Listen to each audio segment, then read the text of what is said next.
दोस्तों हमारे चैनल दर्पण ज्ञान सागर में आप सभी का स्वागत है। तो सभी भाइयों को जय श्री राधे जय श्री कृष्णा। तो दोस्तों आज का प्रसंग है कि स्त्री ही घर को स्वर्ग बना दे और स्त्री ही बना दे नरक। तो वीडियो शुरू करने से पहले मेरा आप सभी से अनुरोध है, यदि आपने अभी तक हमारा चैनल सब्सक्राइब नहीं किया है तो प्लीज़ आप हमारे चैनल को अभी सब्सक्राइब अवश्य करें, क्योंकि आपका एक सब्सक्राइब हमारे लिए बहुत ही महत्व रखता है।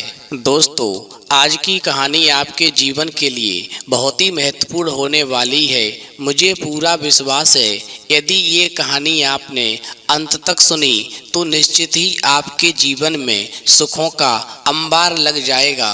वास्तव में किसी ने सच कहा है कि स्त्री चाहे तो घर की प्रतिष्ठा को बढ़ा देती है और स्त्री चाहे तो पल भर में घर की इज्जत को मिट्टी में मिला सकती है। तो आ जाइए आज के इस प्रसंग को एक कहानी के माध्यम से समझते हैं। दोस्तों एक नगर में एक सेठ और एक सेठानी बहुत ही प्रेम से रहते थे। उनके जीवन में किसी प्रकार का कोई कष्ट नहीं था। एक दिन किसी बात को लेकर के सेठ और सेठानी में बहुत ज़्यादा बहस हो गई। बहस इतनी हुई कि सेठानी चिढ़ गई और सेठ से कहने लगी कि आपका नगर में जो भी सम्मान है वो सम्मान सिर्फ मेरी वजह से है। आप चाहे कितने ही पैसे वाले हो, आपके पास में चाहे कितना भी धन क्यों न हो, औरत चाहे तो घर की प्रतिष्ठा को बना भी सकती है और बिगाड़ भी सकती है। आज तक समाज में जो भी सम्मान तुम्हें मिलता है वो सिर्फ मेरी वजह से मिलता है। अब दोस्तों सेठ कहने लगा, मेरे पास में जो धन है, मेरी प्रतिष्ठा केवल मेरे धन से बनी हुई है। इस घर की ख्याति यदि दूर दूर तक फैली है तो सिर्फ मेरे धनवान होने की वजह से। अब दोस्तों सेठानी सेठ की बातों को सुनकर के और ज़्यादा चिढ़ जाती है और फिर वो बहस जो थी वहीं पर समाप्त हो जाती है। अब दोस्तों गौर करेंगे, एक दिन नगर में सेठ ने अपने घर में एक समारोह रखा। समारोह चल ही रहा था कि घर के अंदर से कुछ तेज आवाज आई, क्योंकि सेठ की सेठानी अपने घर के अंदर अपने बच्चे को बुरी तरह डांट रही थी। अब दोस्तों बाहर काफी संख्या में कार्यक्रम में भाग लेने के लिए स्त्री पुरुष एकत्रित थे। अब जब बच्चे के रोने की आवाज समारोह के पंडाल तक पहुंची तो सेठ जोर से आवाज देकर कहने लगा, क्या हुआ सेठानी, क्यों बच्चे को डांट रही हो?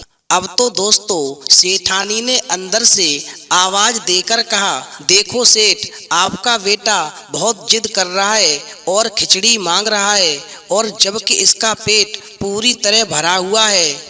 अब दोस्तों सेठ ने कहा, यदि बच्चा खिचड़ी मांगता है और जिद पे अड़ा हुआ है तो थोड़ी सी खिचड़ी और बच्चे को दे दो। अब सेठ की बात सुनकर के सेठानी कहने लगी, यदि मैं खिचड़ी इसको ही खिला दूंगी तो बाहर से आए हुए जो मेहमान बैठे हुए हैं इनको क्या दूंगी?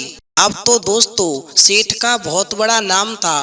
पूरे समारोह में लोग एकदम से शांत हो गए और आपस में कानाफूसी करने लगे कि ये सेठ कैसा है, जरा सी खिचड़ी के लिए इसके घर में झगड़ा होता है, लगता है ये केवल नाम का ही सेठ है।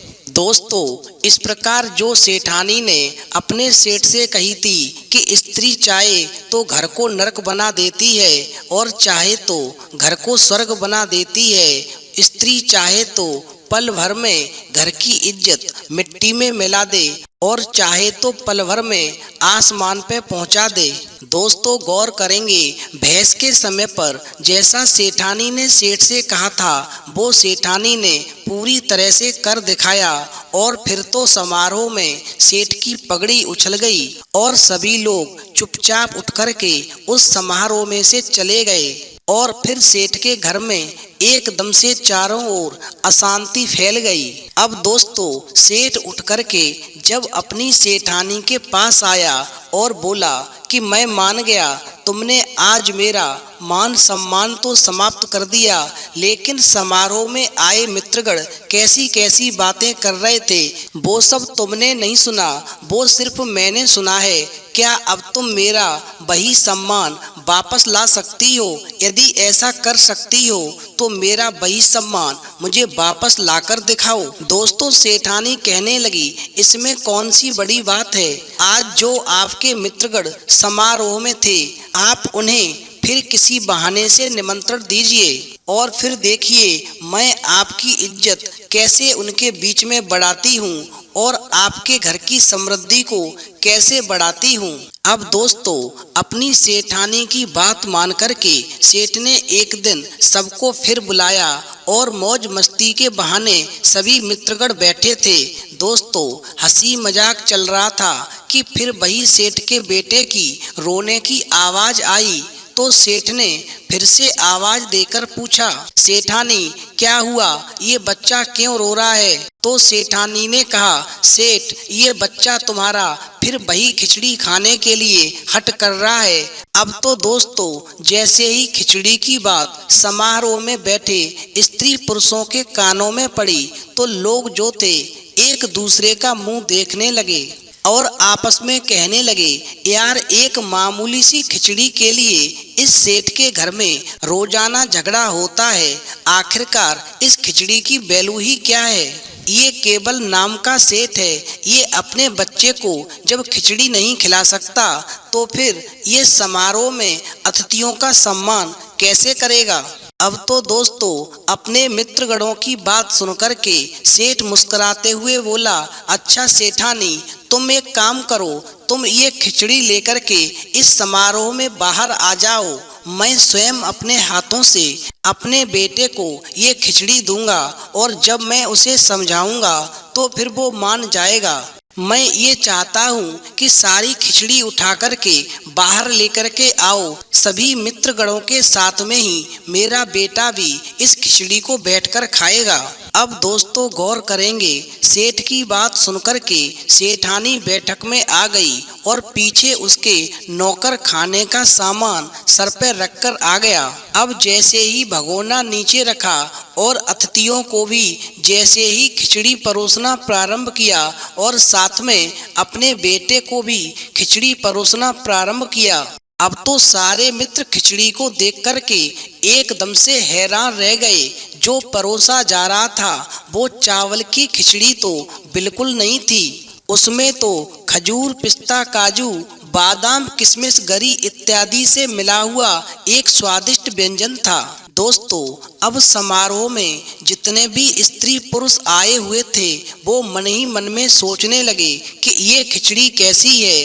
वास्तव में ये सेठ तो बहुत ही पैसे वाला है, इसी वजह से इसके घर की समृद्धि चारों तरफ फैली हुई है। जब इसके घर में मेवा से बने हुए स्वादिष्ट व्यंजन को खिचड़ी कहा जाता है तो फिर इस सेठ के घर में मावा मिठाई को क्या बोलते होंगे। अब तो दोस्तों, उस समारोह में सेठानी की वजह से सेठ जी के सम्मान में चार चांद लग गए और लोग नगर में सेठ जी की रसोई की बातें करने लगे कि इतने स्वादिष्ट व्यंजन वास्तव में आसपास किसी के यहाँ भी नहीं बनते होंगे। अब तो दोस्तों, सेठ जो था वो सेठानी के सामने हाथ जोड़कर खड़ा हो गया और कहने लगा कि मान गया मैं कि घर की औरत चाहे तो प्रतिष्ठा बना भी सकती है और यदि औरत चाहे तो घर की प्रतिष्ठा को बिगाड़ भी सकती है। और जिस व्यक्ति को घर में प्रतिष्ठा प्राप्त नहीं होती उसे संसार में भी कहीं सम्मान नहीं मिलता। अब दोस्तों, उसी समारोह में एक बुद्धिमान बहू भी बैठी हुई थी। वो एकदम से खड़ी हो गई और सेठ से कहने लगी, देखो सेठ, एक बात ध्यान रखना, स्त्रियां कई प्रकार की होती हैं। मैं पहले उन स्त्रियों के बारे में बताती हूँ जो स्त्रियां घर को स्वर्ग बना देती हैं या फिर घर की समृद्धि को आसमान पे पहुँचा देती हैं। घर की समृद्धि बढ़ाने के लिए, अपने पति का सम्मान बढ़ाने के लिए अपने घर की ख्याति को चारों तरफ फैलाने के लिए स्त्री का धार्मिक होना जरूरी है। जो स्त्री धार्मिक स्वभाव की होती है हमेशा वो अपने घर की समृद्धि को आगे बढ़ाती है। नंबर 2, मृदुभाषी यानी घर की समृद्धि बढ़ाने वाली स्त्री को मृदुभाषी होना चाहिए। जिस पति की पत्नी मीठा बोलने वाली होती है हमेशा वो पति भाग्यशाली होता है।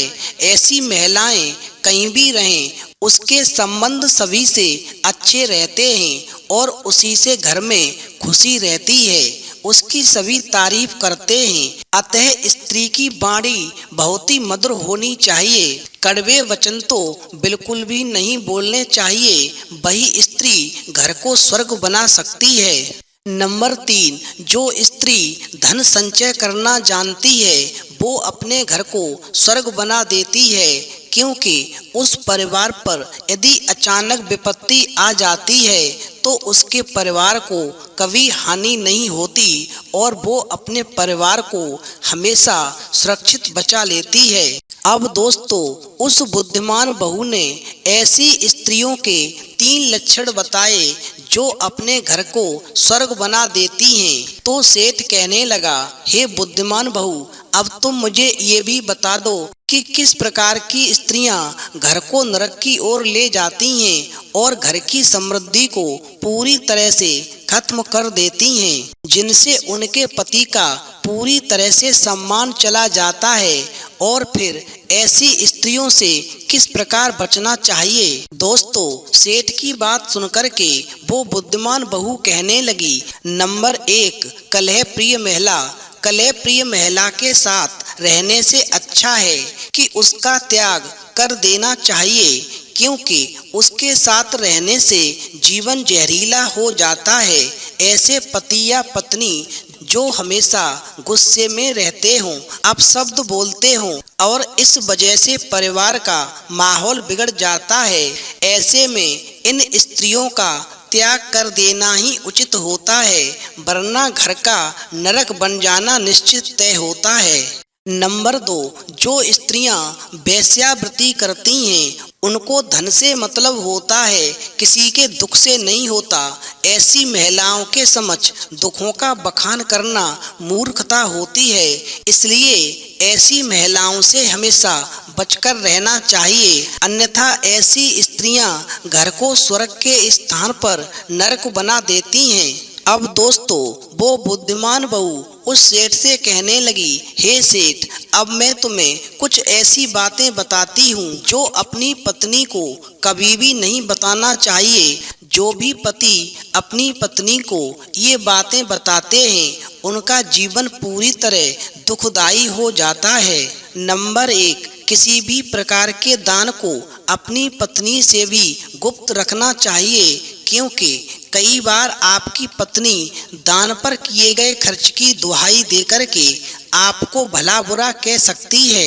इसीलिए यदि आप किसी व्यक्ति को कोई भी वस्तु दान करते हैं तो ये बात हमेशा गुप्त रखनी चाहिए।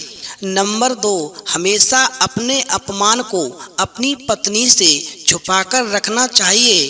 अपने अपमान की बात को पत्नी को कभी भी नहीं बताएं, क्योंकि बाद में जब पति पत्नी के बीच में छोटी बात पर भी विवाद होता है तो पत्नी इस अपमान का ताना देने से चूकती नहीं है।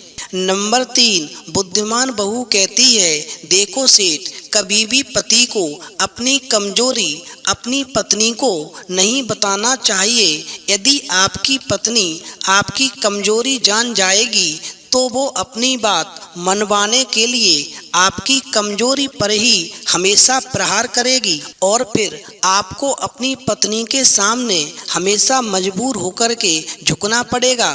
नंबर 4, बुद्धिमान बहू कहती है, अपनी पत्नी को हमेशा अपनी कमाई के बारे में भी कभी नहीं बताना चाहिए।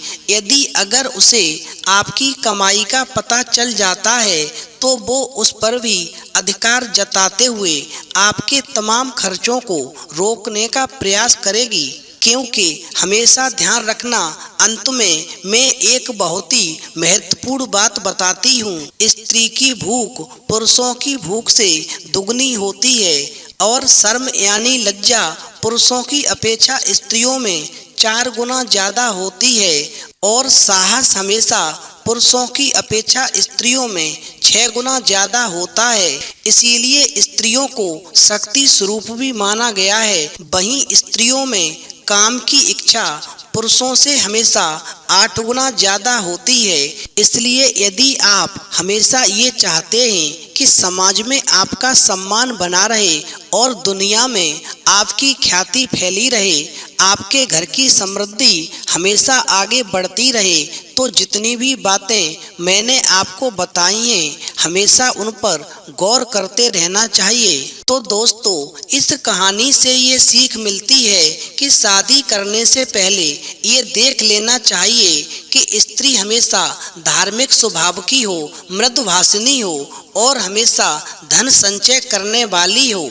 और यदि धोखे में आपके जीवन में कलह प्रिय या वेश्यावृत्ति करने वाली स्त्री आ जाए तो उसका त्याग तुरंत कर देना चाहिए। और इसी के साथ में जो भी बातें छुपाने वाली बताई गई हैं, जैसे जो भी आप दान करें वो अपनी पत्नी को कभी भी ना बताएं और अपनी कमजोरी को भी अपनी पत्नी को ना बताएं। आप अपनी कमाई को भी अपनी पत्नी को ना बताएं, क्योंकि स्त्री की भूख हमेशा पुरुषों की भूख से दुगनी होती है। शर्म हमेशा पुरुषों की अपेक्षा 4 गुनी ज्यादा होती है। साहस हमेशा पुरुषों की अपेक्षा 6 गुना ज्यादा होता है और काम इच्छा हमेशा पुरुषों की अपेक्षा 8 गुना ज्यादा होती है। तो दोस्तों, इस कहानी को आप सुने और आप अपने बच्चों को भी अवश्य सुनाएं और जीवन का खुलकर के आनंद लें। तो यदि आपको ये कहानी पसंद आई हो तो प्लीज़ आप हमारे चैनल को अभी सब्सक्राइब अवश्य करें, क्योंकि आपका एक सब्सक्राइब हमारे लिए बहुत ही महत्व रखता है। तो इस वीडियो में इतना ही, फिर मिलेंगे एक नई वीडियो में नए प्रसंग के साथ। तब तक के लिए जय श्री राधे, जय श्री कृष्णा।